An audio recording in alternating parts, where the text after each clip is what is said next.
Sa madaling salita, may nahuling parcel na marijuana, ng droga sa Davao City. So, iko-connect na naman nila yan, kasalanan na naman ng Duterte, Duterte, Duterte. Kita nyo, may sindikato sa Davao. Sinasabi nilang pinaka-safe ang Davao. Kasi ang laki po ng naitulong ng Davao City doon sa laki ng tiwala ng buong Pilipinas sa Duterte. Simple lang naman kasi talaga ang politika eh. Pag nakaupo ka doon sa lugar ninyo, pagandahin mo. Ayusin mo, gawin mong safe. Pag takbo mo sa national, mahal na mahal ka ng taong bayan. Bakit? May showroom ka, yung city mo, inayos mo. Paano ka mamahalin? Katulad nito si Bongbong, paano ka mamahalin? Ano nangyari sa Ilocos Norte? Eto si Romualdez, naayos ba niya yung syudad niya? Yung Davao, ako po ilang beses nang nakapunta dyan. Napakaganda talaga, napakatahimik. So ngayon, pilit nilang sinisira yung Davao kasi nakokonekta sa imahe ng Duterte, maayos. So ngayon naman, parcel ng marijuana. Baka yan sa anak ni Boying. Hindi, baka lang naman baka lang.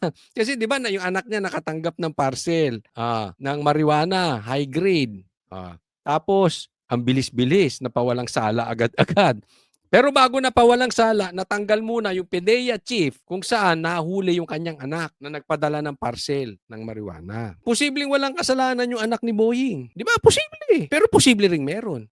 Di ba? Hindi rin natin alam. Kaya lang, may pinawalang sala tapos natanggal yung PDEA chief. Di ba? Kung ako yung anak ni Boying, nagpa-drug test ako.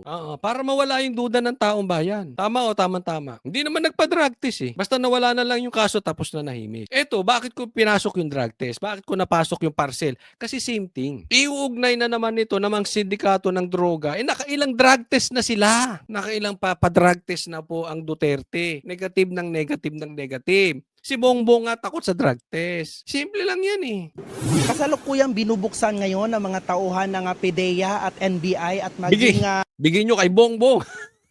Bigyan nyo kay Bongbong kasi, di ba? Anong sabi? Anong sabi ni Amy Marcos? Almusal daw ni Bongbong, marijuana.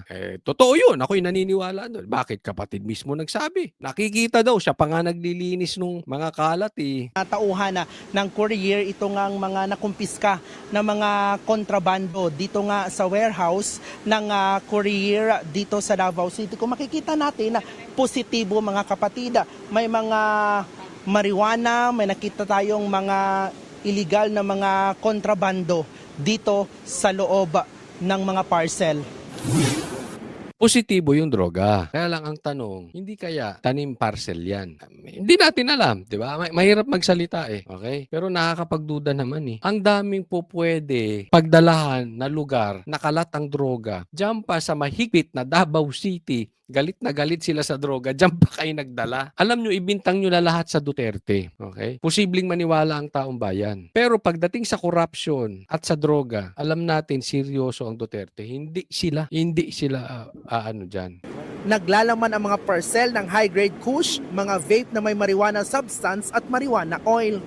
Tinatayang hindi bababa sa 5 milyong piso ang halaga ng mga nakumpiskang droga. Base sa tip na natanggap ng mga otoridad, galing ang kontrabando sa ibang bansa at dinala sa Luzon saka i-deliver sa ilang lugar sa Mindanao. Nakakaalarma na raw iyan kaya panawagan ng NBI. We are appealing to the public na galing sa ibang bansa, dinala sa Luzon, tapos dinala sa Davao para ikalat sa Mindanao. Ang layo sa katotohanan, ano? Kasi kung magpapadala ka nga ng droga at ikakalat mo sa Mindanao, of all places in Mindanao, meron namang lugar na maluluwag sa droga. Bakit sa Davao pa? Nakakatawa, no? Nakakatawa ito. Kayo ba naniniwala dito? Pero ako tatanungin ninyo, napaka-unprofessional nung pagkagawa ng balita.